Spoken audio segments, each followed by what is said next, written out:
Hey guys, what is going on? This is Ip of RageQuitTV. Gonna be casting a game between Incredible Miracles YongHwa and Liquid Zenio. It is a ZVP on Cloud Kingdom, a map where the Protoss generally isn't too aggressive because it's so easy for them to go on 3 bases. YongHwa is a very talented Protoss player. If you don't know who he is, this is the guy that created that 3-Stalker Robo build that beats the 4 Gates back when 4 Gates ruled the world. So definitely a very talented player. Incredible Miracle has a lot of those players. We watched Seed a few days ago of just a really good Protoss play that who isn't really too popular in the foreign scene because he hasn't really done well in any foreign tournaments. However, there are a lot of people like that over in Korea that we just don't know about that could possibly win Code S. I don't think YongHwa is one of them, but there's a lot of people trying to get into Code A that are Code S caliber. As odd as that sounds, it is extremely hard to get into Code A, and that means, well, the talent pool of good players in Korea is just unheard of. We do have the probe now going to be making his way into Zenio's base.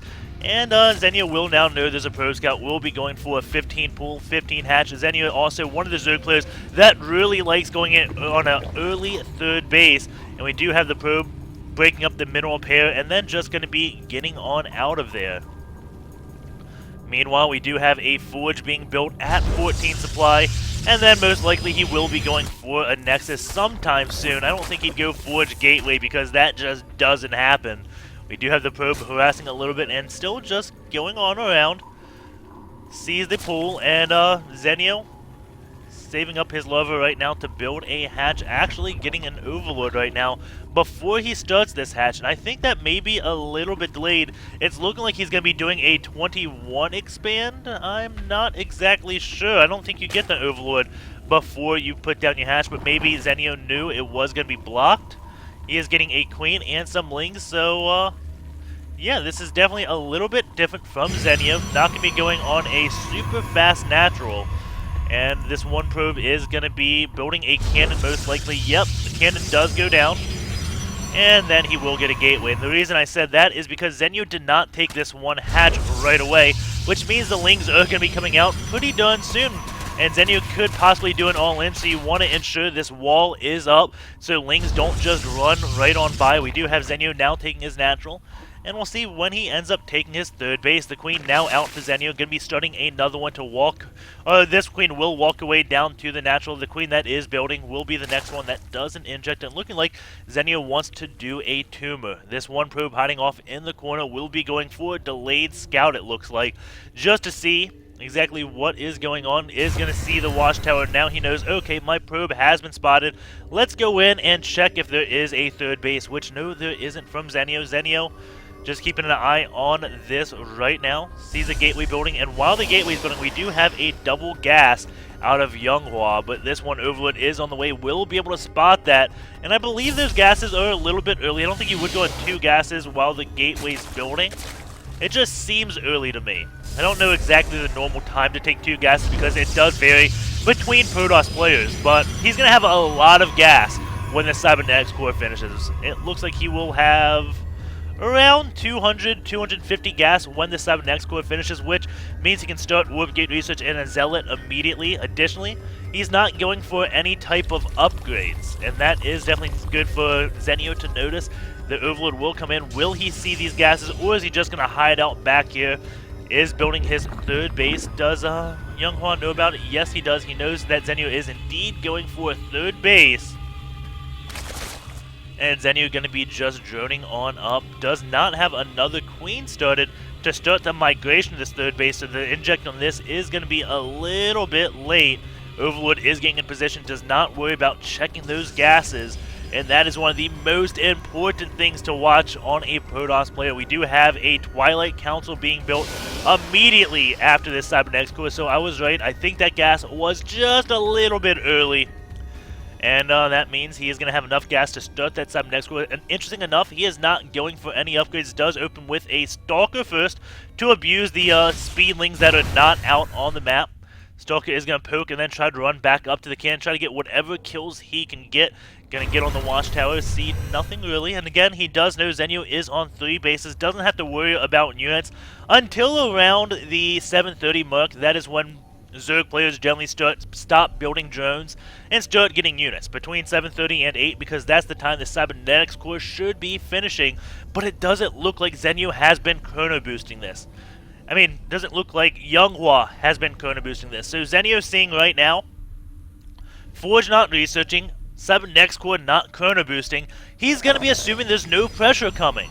When we know, oh my god, there are a lot of gateways coming up, and this is definitely a little bit odd from YongHwa. Not rushing to get that chrono boost, not rushing to get any upgrades, just going to be getting his blink as soon as possible. And this Overlord, has he ever come in? No, he hasn't, so Zenio does not know the gas timing. And he's probably thinking this is standard. I mean, Warp Gates is going to be finishing after 8 minutes, which could mean Stargate play. I really am a little bit confused at what Zenio must be thinking right now. And there is a probe hiding down here, waiting to throw a forward pylon. Zenio is looking all over for it, knows that Warp Gates aren't done just yet, and is building roaches, queens, and still getting some drones, getting 2 more overlords right now. And he hasn't really started producing units. He's got 12 lings and 58 drones, and now just starting to build roaches. As you do see the 4 overlords, now 5 overlords going to be finishing right around that 9-minute mark to allow him to build a lot more roaches. And we do have the roach speed on the way. Roaches now being built, and you need an early roach speed to deal with blink stalkers.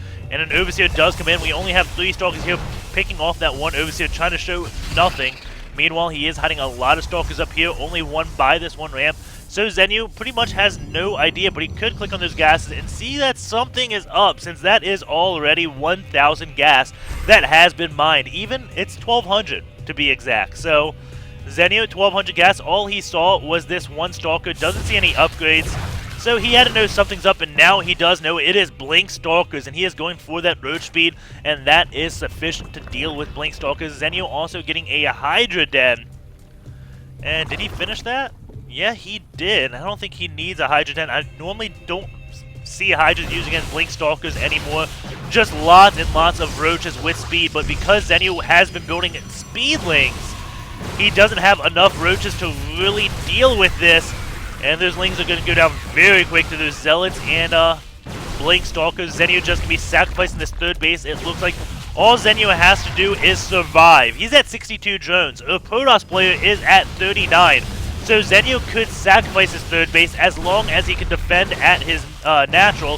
He will be just fine. He can lose 1 hatch, no problem.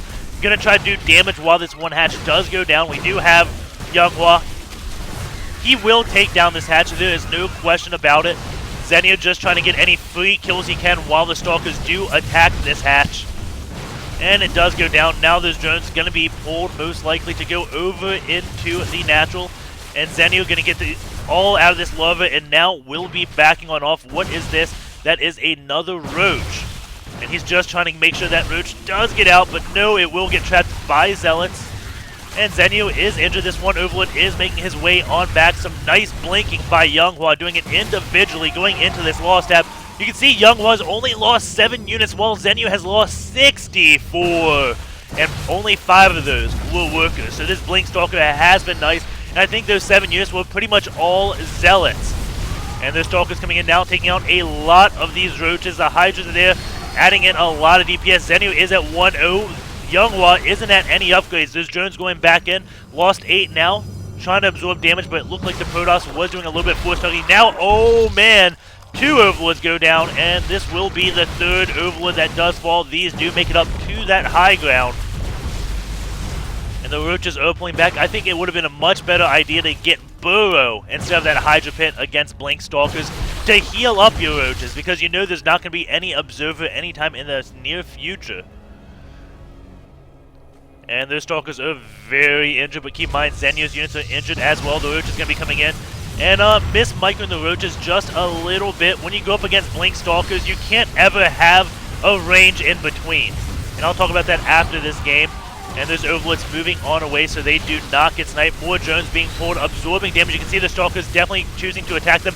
Now he blinks back because he knows if he attacks those drones too long, then Zenio will easily be able to hold this.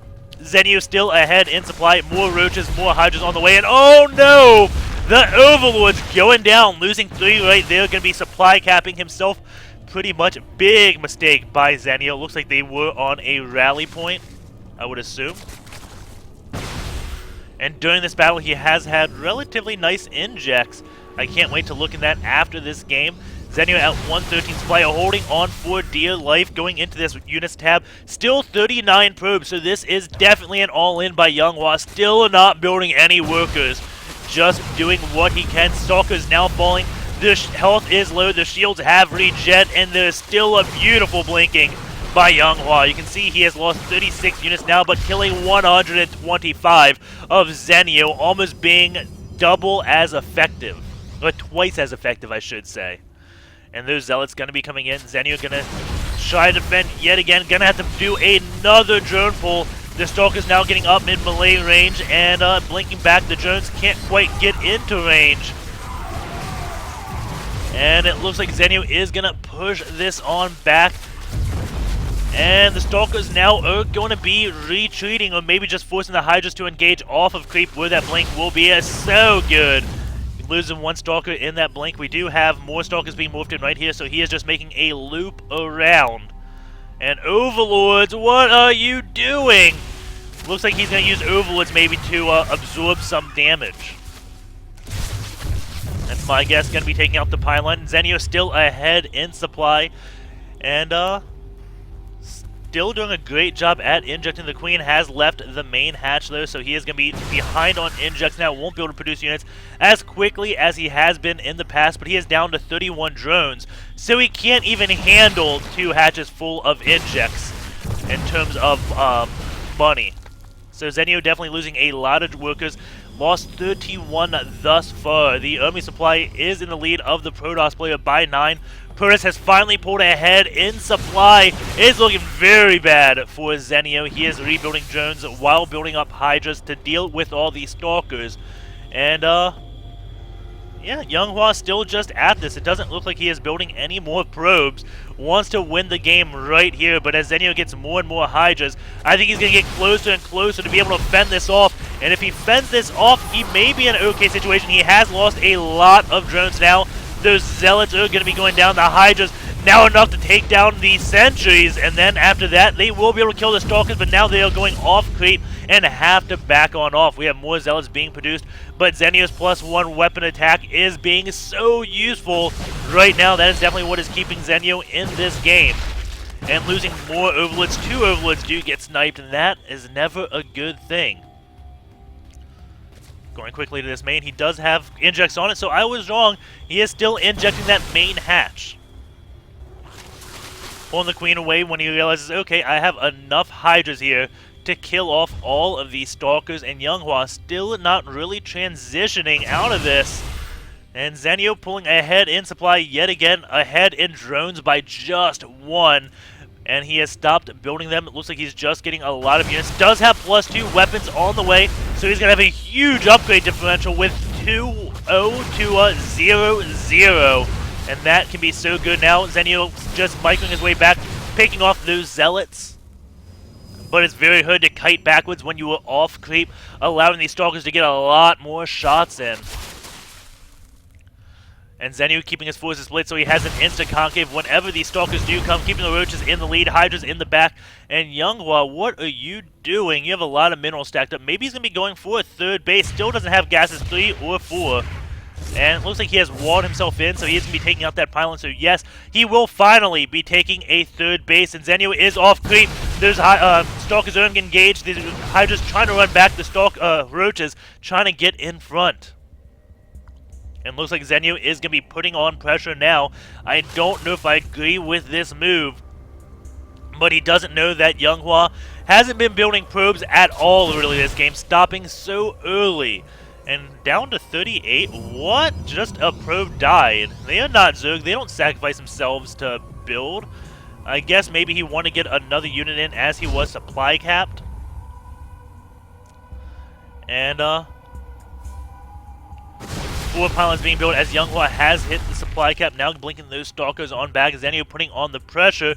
But as I said, I don't really agree with this because it is Cloud Kingdom, the map where you can easily go on 3 bases, and those sentries with force fields are just gonna be so darn good. And Zenio is building Hydras, the unit you do not want to build for reinforcements because they are just so gosh darn slow off of creep. Those 5 Hydras, they'll make it probably after this whole army has died. Just because, again, it takes them so long to get across the map. Zenio does have a supply lead, trying to bust his way in, but the sentries have no problem making their way from ramp to defend against these Hydras. More force fields going down. Zenio losing a few roaches at a time, just trying to bait out more force fields. There are only 4 sentries, but YongHwa saving that energy. And, Zenio up against this, so YongHwa can see when he's making, switches in. If Zenio was smart, he'd be moving way back here. The probe always does come down by YongHwa, so he is sacrificing that just to see when Zenio ends up going up. But because Zenio is up as close to the wall as possible, YongHwa now knows, okay, you're going to the other side. And this is just pure Hydras out of Zenio right now. He's going to be coming in. Some great force fields, trapping a lot of those Hydras. The Zealot's pulling back because the Stalkers are out of range, and now YongHwa staying in the lead. Doesn't have another probe down here. A little bit odd. That was a really nice move, though. Getting that little vision so he knows when to... He needs sentries over there to put force fields. Meanwhile, has a Zealot just watching this third base. Knows that Zenio is all in right now. Just on 2 bases.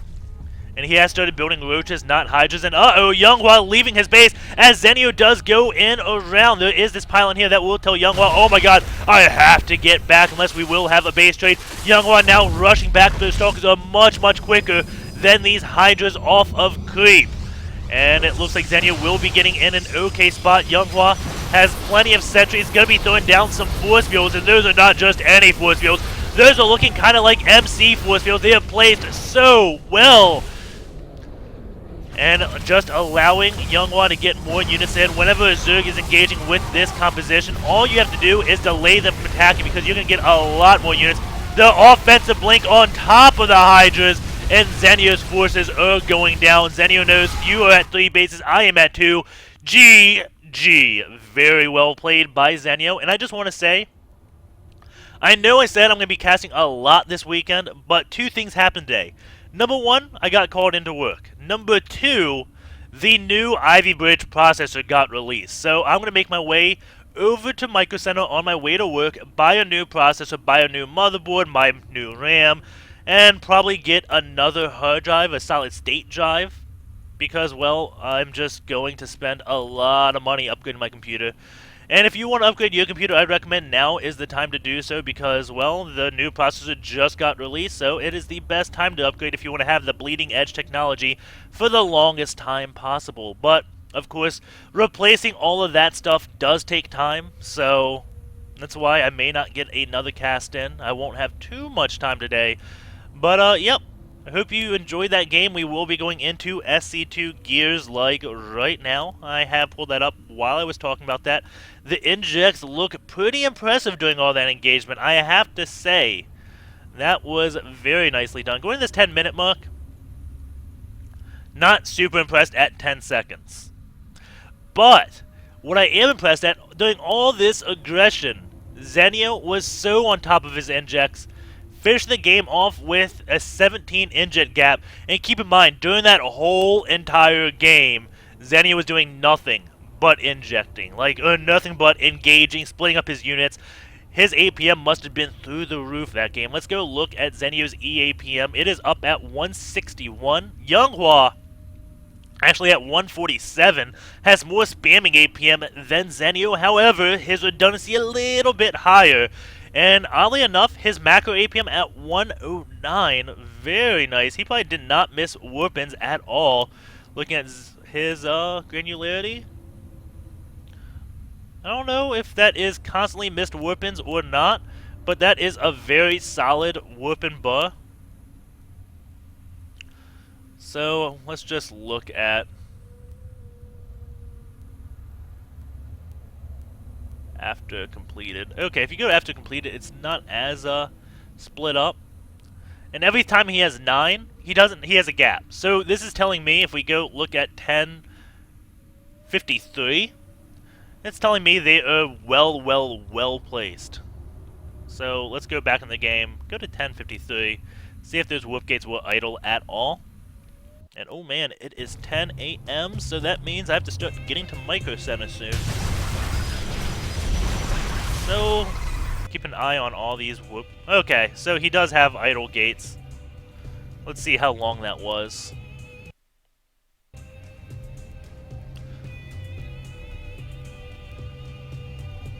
But if we go back in SC2 gears, his idle gates is right here, so you can kind of see that. So we will be looking at 1053. See if they are idle.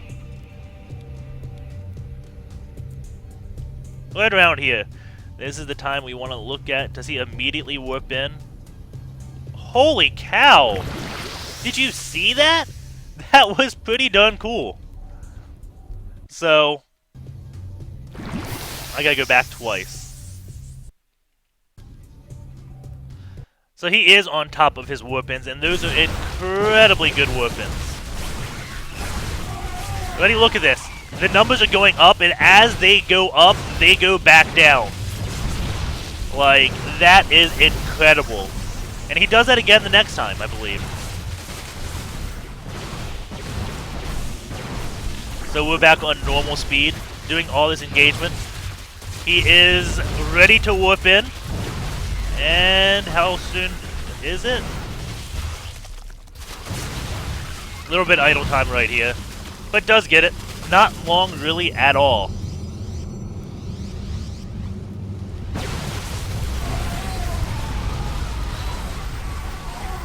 Warp-in is ready now. Done.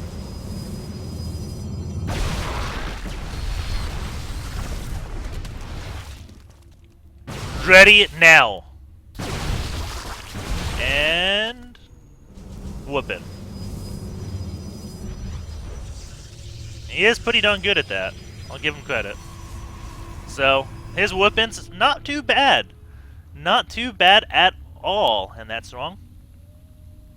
But yeah, pretty nice warp-ins. I think I was impressed when I was like, the number's going up and down at the same time and back up. He was battling his gates becoming off cooldown. Very nicely played by both players. And yep, take care guys, and I will see you around. And also, to answer anyone's question, you see ads again because my partner did finally pick me up. I am partnered by TGN. If you look at my featured channels on my channel page, you can go to their channel, check them out, and also, there will be intros and outros to my videos once I get that all set up and start doing video editing. So, yep, part of the reason why I may be, I'm getting a solid state drive is because I may be going back to Fraps and not XSplit, which means, well, I want very fast writing for my videos, and also, it, takes a lot of space, and, yeah. So, maybe going back to Fraps. That means I can edit the videos a bit better because XSplit puts videos in a weird format. Even when I record them as MP4, their codec is a little bit odd, and like Sony Vegas and all that stuff doesn't really play well with it. So, go to Fraps. I can probably fix all that and do some editing on my videos. So, yep, take care, and I will see you guys.